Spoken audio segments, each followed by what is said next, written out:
Welcome back to Heard Tell. Okay, the most appearances on the program in history. The streak continues and extends. Dr. Michael Siegel, that's the DR, real kind of smart doctor with letters after his name for those of you from Logan. Friend of the program, Ordinary Times contributor. He flies spacecraft. He teaches young minds. He does all sorts of things. Michael, how's you, sir? I am good. How are you today? I'm hanging in there. Let's start terrestrially, if that's still a word. I'm not sure if it is or not. Um, your latest throughput. Every Thursday, he does a science feature for Ordinary Times. This is one we've gone over before, but it's gotten new life the last couple of weeks. The COVID lab leak theory. Of course, we all know about the Wuhan Institute of Virology. We know about wet markets. We heard that we've debated this for what, 2 years now? Yep. But you had to write about it because there's been some new developments that have really thrown fuel on the fire, as you say. Yeah, there was a Republican report from the Senate staffers this week that said that they thought that the lab leak theory was more likely than not to be true. And Vanity Fair ProPublica did a publication that was based partly on that report and also from diplomatic messages that and from the Chinese government that seemed to indicate some very big problems with the operations of the Wuhan Institute. Now, we've been getting hints of that for a while, but so far there's not been a smoking gun. What you have with the lab leak theory is a lot of suggestions, and just starting from the fact that it's the Wuhan Institute and the outbreak happened in the city of Wuhan. Now, Wuhan is a massive city, and the wet markets have been previously identified as a potential source of a viral outbreak. So that's not completely definitive. But when you dig into the Republican report, and especially when you dig into the ProPublica report, it's still just a lot of conjecture.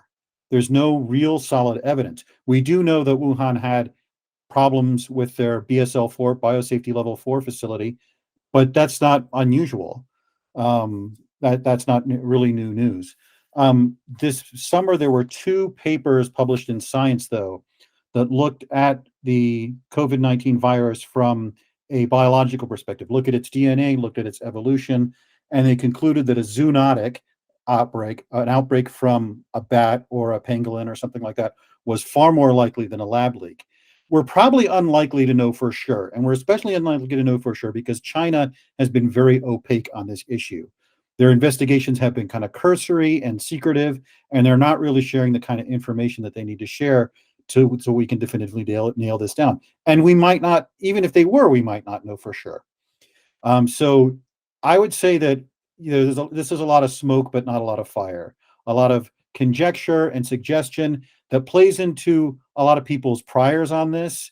One of our commenters pointed out, the idea that the virus broke out randomly from a wet market is scarier than the idea that this was a lab leak, something that could be more easily prevented.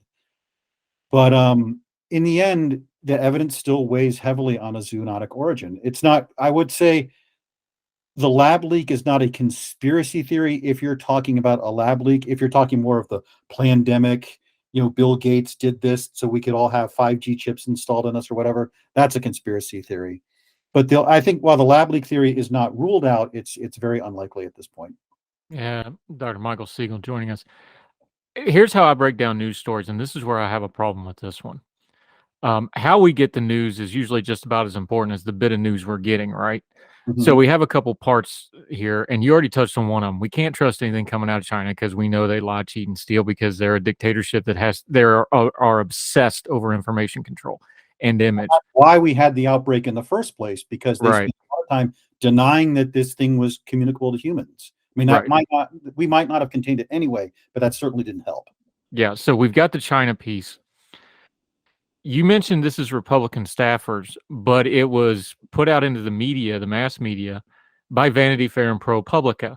These are not 2 organizations that are normally really super friendly to Republicans and or right-wing political entities. ProPublica is very open about being activist journalists. They actually do really good investigative work. They're biased, just program that in, but when they investigate something, it's usually pretty solid. They know what they're doing. Vanity Fair, of course, is a very progressive liberal publication. Normally, when they agree with something from the right, you would go, okay, well, these folks don't usually get along. There should be something to that. That kind of piqued my interest. So if there's a lot of smoke and no fire, why are we having these convergences, do you think? Because that does get people's attention. That lends credibility for some folks, but are they all just chasing threads or is there some there? I think that if this did turn out to be a lab leak, it would be one of the biggest news stories ever. People talk about media bias and the media burying stories. If a left-leaning organization were to discover the smoking gun and say this absolutely came from Wuhan, they'd win a Pulitzer Prize. It'd be the biggest story of the year that this came from the lab. And it's not, an unreasonable supposition. We have had outbreaks from labs before. The last person to die of smallpox got it from a lab leak in the UK. We've had outbreaks specifically of the SARS virus in China and Singapore from people doing research on it. It didn't spread because it was contained and it wasn't COVID-19, which was way more infectious. But we have had these outbreaks. So it's not that unreasonable a theory. I think, and this is still very early days. There's still a lot of debate going on about the ProPublica piece. I think they may have jumped the gun a little bit. There are a lot of people saying that they mistranslated the Chinese documents or misunderstood them. And certainly interpreting government documents from a government like China is very difficult. And there are a number of other people. There was a virologist who went on Twitter and put out all his criticisms of the piece that they didn't wait for before they published. So I think that they anticipated this was going to be a big story and may have jumped the gun here. Yeah, Dr. Michael Siegel joined us. You and I talked a lot because you were kind of our go-to COVID guy during the COVID pandemic at Ordinary Times. By the way, we're linking to both the Vanity Fair and ProPublica piece and also the congressional report. Read it all for yourself. Same thing Michael says in his piece. Read the whole thing for yourself. Make up your own mind. We're discussing this as if you've read it. Make sure you do your homework here because there's a lot of details involved. But we talked a lot about one of the things that really made the pandemic a mess was communication.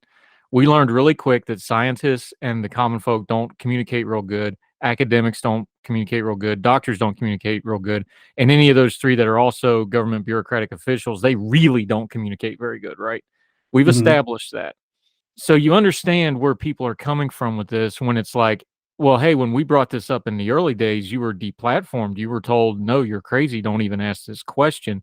And now we're coming back to this. You understand where people get a little skittish with this stuff because of the way it was communicated, because of the way it was handled, believe the science, all that mess that we've talked over and over and over again until we're sick of it for 2 years. This isn't in a vacuum. This story's getting more life because of the way people treated it, because of the way people manipulated it, and because of the way you said it before, the way people put their priors on it before. This isn't in a vacuum. This is a sequence of events that brought us back to this story yet again, right? Oh, absolutely. I think that the lab leak theory was dismissed early on and with far more certainty than it warranted. Certainly there was a lot of junk science being done that they said proved the lab theory, like, oh, these sequences only have a 1 in X chance of occurring. Well, that's why we don't get disease breaks every year. Or there were I think a lot of people were concerned that validating the lab leak hypothesis would link to really crazy conspiracy theories about a pandemic or that China was using this as a bioweapon against the West or something like that. But I think that there was a necessity, and I wrote about it at the time, to divide between people saying this may have leaked from a lab by accident or even on purpose versus this was some giant, vast conspiracy to kill millions of people or make Bill Gates rich or whatever their conspiracy was. I do agree that there was far too early, I don't want to say far too aggressive dismissal of lumping this in with conspiracy theories rather than what it was, which was legitimate question of, hey, there's a virology institute just in this same city that researches coronaviruses. Is there a chance that these are related? All right, it now appears that it's unlikely, but I don't think you can ever rule it out. And so while I would say pandemic conspiracy theories are disinformation or whatever, or crazy, I would say that saying this came from a lab leak is, while not favored by the evidence, is not a crackpot theory at all.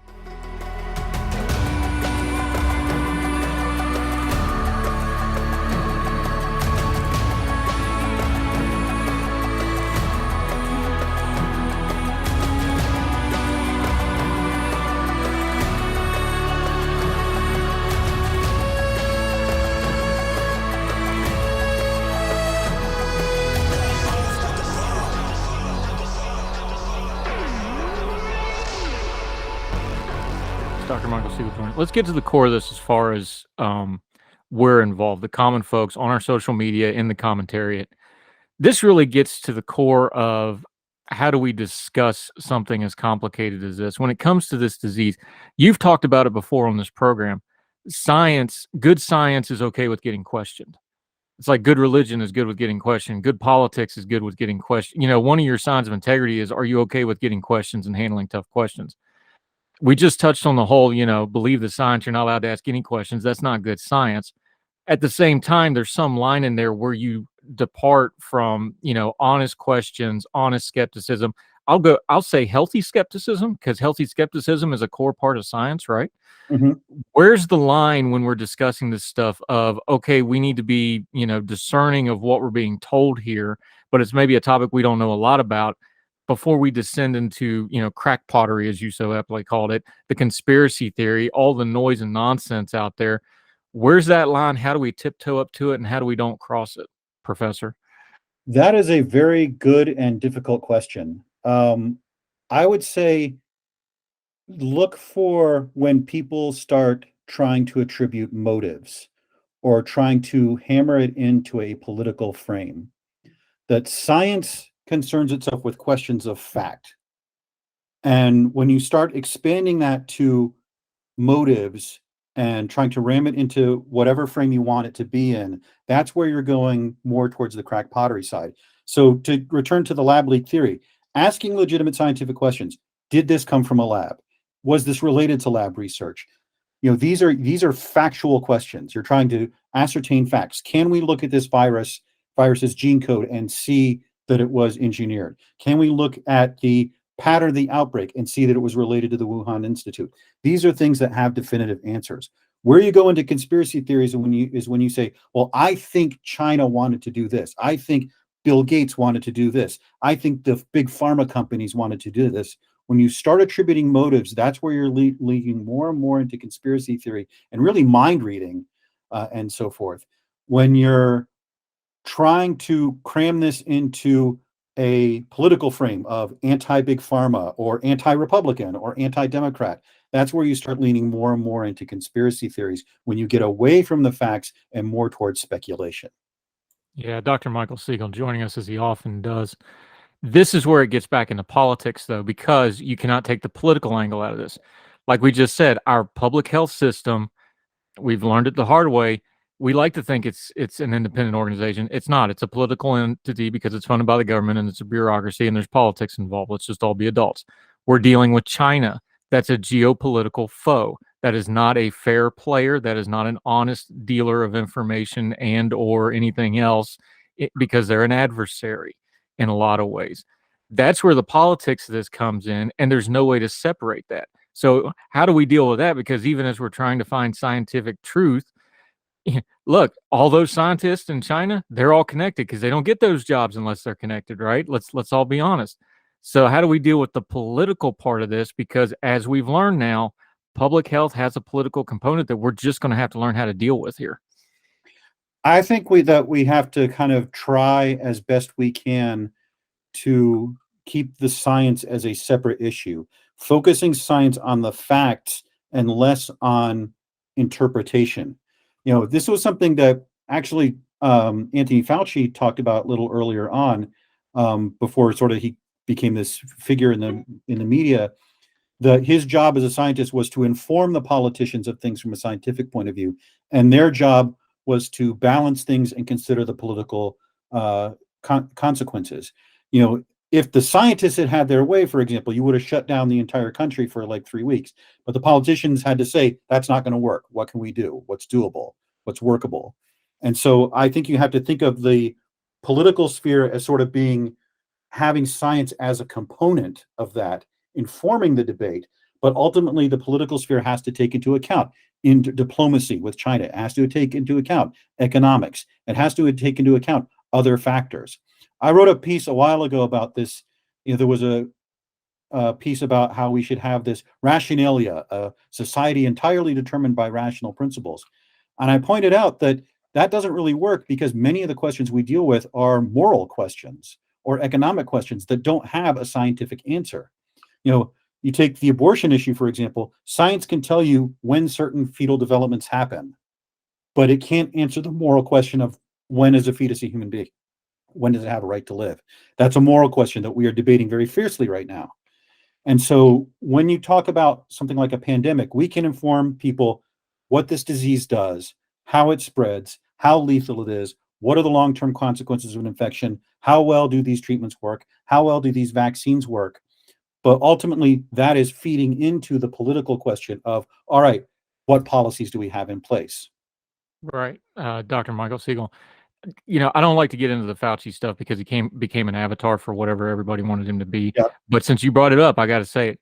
Here's where the problem comes with that is if you're a just the facts scientist, you can't go on TV and do commentary because the second you start doing commentary, you've lost the science. And then when you put the science hat back on and go, oh no, I'm just a scientist.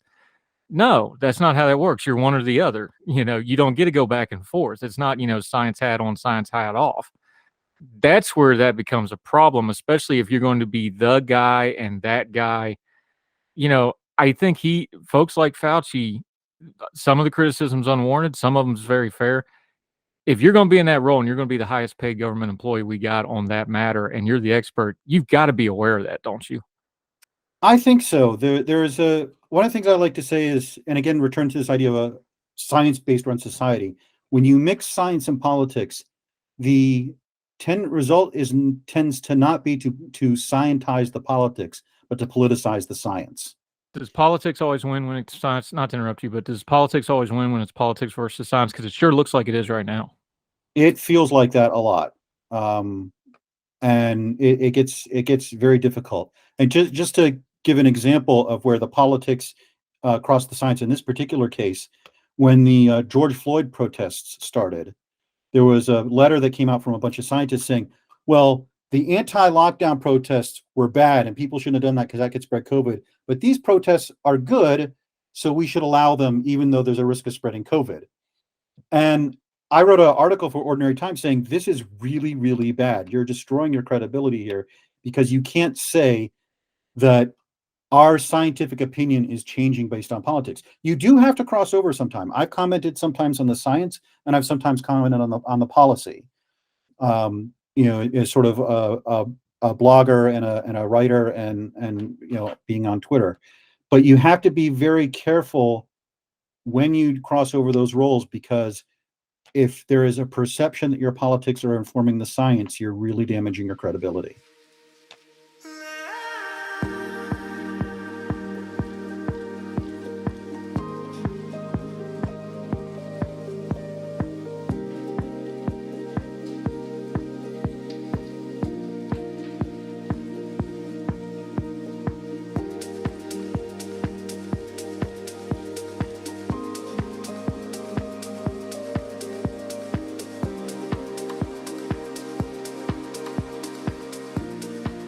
Yeah, Michael Siegel joining us. This all happened about the same time the Emily Oster piece came out in The Atlantic. If you don't know what we're talking about, we both read it. I've already commented on it. You've heard my comments on it, so I'll let you rebut here in just a second. The piece was Let's Declare a Pandemic Amnesty. We dealt with it on this program. You can go back and listen to that episode from a couple of days ago. Basically, and by the way, the title was horrible. You need to actually read the piece, to be fair to her. I have found her to be mostly level-headed throughout the pandemic on most things. There's some things I don't agree, but she's not been a bomb thrower. I think she's been mostly even-handed. She goes through this pretty, look, the education stuff was bad. The government stuff was bad. People not listening about the vaccines was bad. I think she's pretty even-handed. I think the title kind of throws people off. They react to the title, didn't read the whole piece. Having said that, the title poses a question that we must deal with, and I've dealt with it. Let's declare a pandemic amnesty. So when something about the same time the fuel's getting thrown on the lab leak fire, this goes into my take on it, and I'll just summarize it real quick, and then I'll give you the floor on it. My take on it was, well, it depends. Are you talking about people that made an honest mistake? Are you talking about people that just didn't know any better and adjusted as they went to the information? Is it people that made a mistake and said, hey, I messed up, I didn't know any better? Of course, those people should get some grace and get some forgiveness. But there's a lot of malicious people that use this for a lot of different reasons that don't have one little iota of regret. No, I don't think they should get amnesty because you need accountability for this stuff. And when you're talking about something like a lab leak theory or the origin theories, That's why you look at that, because you want to prevent this from happening again, and you don't get that without accountability. So I can't get on board with a blanket amnesty, even though I think we all should treat each other a little bit better. Your thoughts after reading the piece and hearing my commentary? Well, I agree with a lot of what you said. A lot of people had not read the piece, and more of them are not familiar with who Emily Oster is. She is, if you're jumping on her, you're shooting your own side. She was one of the first ones to say we should be reopening schools. She was saying that in summer 2020. She was saying, she's an economist, and she said, looking at the data, it does not look like we're getting a lot of spread in schools. Now, there's a caveat to that. There were mitigations. There was improvements in ventilation, masking, and especially once vaccines came out about 6 months later, that really made it easier to put people back in school. So she was one of the good guys. You don't want to be jumping on her. And as you point out, she's also talking about the early days. You know, people forget what it was like 2.5 years ago, that this was kind of terrifying, that we had this disease coming out. We didn't know a lot about it. We knew it was very infectious. We knew it killed. And in the early days, we probably did overreact because we didn't want to happen in the United States what happened in Italy. You know, people like to say, well, COVID only kills 1% of the people who catch it, which as though that 1% is not a lot. But that's if you're getting first-rate medical care. In Italy, you remember when they really got hit hard, they were doing triage. They were saying, this person's 80 years old, we're just going to let them die. We don't have the resources to treat everyone. This person's morbidly obese, we're going to let them die. We don't have the resources to treat everyone. And a lot of the restrictions early on were to prevent that situation from happening in America, which it did. We did not get to quite that point of triage. Now, we know that some of those were arbitrary and kind of stupid, like, you know, she talks about beaches being shut down. Beaches were one of the safest places you could be. We didn't really know that at the time, but in retrospect, that was dumb. A lot of things were kind of arbitrary and capricious. But if you think having arbitrary, capricious overreactions to a public danger is unique to COVID, I would suggest that you're not terribly familiar with the history of American politics. We do this with everything. And that plugs into sort of what you were saying, that this exposed the way we react to issues, that we have a tendency to say, we must do something. This is something. Let's do it. Oh, you don't want to do it? Then you don't want to do anything. And so I think we did need a more vigorous debate on these subjects. Schools, it wasn't obvious that schools could be kept open because, you know, I'm just getting over a cold my son brought home from school. But it does appear that we could reopen schools. And I remember I was teaching at Penn State in fall of 2020. And a lot of people were telling me this is going to be a disaster. We're going to have mass casualties. We're going to shut down the school in 5 weeks and so forth. And we didn't. We did have a lot of students get sick, some of them seriously, but between masking and eventually vaccinations and central quarantine for students who were exposed and lots of testing, we were able to keep in-person schooling from the beginning of it till Thanksgiving break. And you know, that was a learning lesson for us that, yes, we can control this without sending everyone home. I also think people didn't anticipate what a disaster online learning was going to be. You know, we've been doing online learning for a while, especially in colleges. I mean, you did online classes for your education and you had good things to say about them in some cases. I don't think anyone anticipated just how bad it was going to be. So later decisions are a lot more debatable. Oster was advocating for opening schools in the fall. I think it could have made a good case then. By spring, when we had most of the teachers vaccinated, you absolutely could have opened schools. And so I think we should have a really good discussion about that. But I would point out to a lot of the people jumping on Oster and a lot of people criticizing the early decision-making, if we start holding people accountable for things they said and did during COVID, it's not going to go the way you think. We're going to be talking about holding people accountable who said this was just the flu. We're going to be holding people accountable who, you know, were vaccine and continue to lie about the vaccine, saying they're unsafe. There is now a very good scientific paper out showing that red areas of the country had much higher death rates than blue areas of the country, even when you correct for differences in age, because they were way less vaccinated. And that was a lot of vaccine skepticism that was pushed by a lot of the people jumping on Emily Oster and saying she's wrong and she's crazy and she's stupid, that they pushed this vaccine skepticism, which killed conservatively tens of thousands of people that didn't need to die. So we're going to talk about that kind of accountability, or are we just talking about accountability for those early days?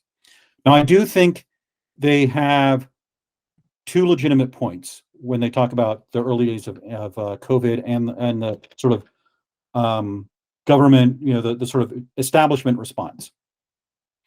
One is the hypocrisy that you had, people saying you can't go to your grandmother's funeral, and then when John Lewis dies, they have a big funeral. Or people saying you can't go out to eat, and then they're having dinner at the French Laundry. Absolutely call out hypocrisy. And those people who were hypocrites absolutely need to be held accountable. And I also think that we should talk about the certainty with what a lot of these things were said. When the scientists less than the media, but even some of the scientists were saying, if you go to a baseball game, you're killing grandma. That was just, that kind of certainty was not warranted by the data we had at the time. And this is a dilemma for science. A lot of times, if you make it clear that we're not really sure, this is the best piece of knowledge we have, people think that you don't know what you're talking about. So that's a difficult line to thread. So I do think those are very legitimate criticisms.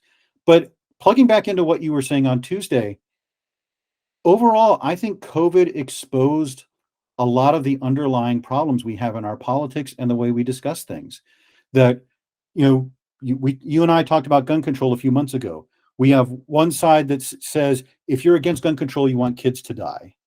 Or if we have the other side that it says, if you want gun control, you want tyranny. And, there's this tendency to extreme your opponent's views so that they're easier to dismiss. And so a lot of the hysteria, a lot of the certainty, a lot of the ad hominem was not unique or new to COVID. These are dysfunctions in our political system, dysfunctions in the way we discuss the issues. And COVID, because it was one of the biggest, probably the biggest crisis we have had since World War II, amplified these dysfunctions.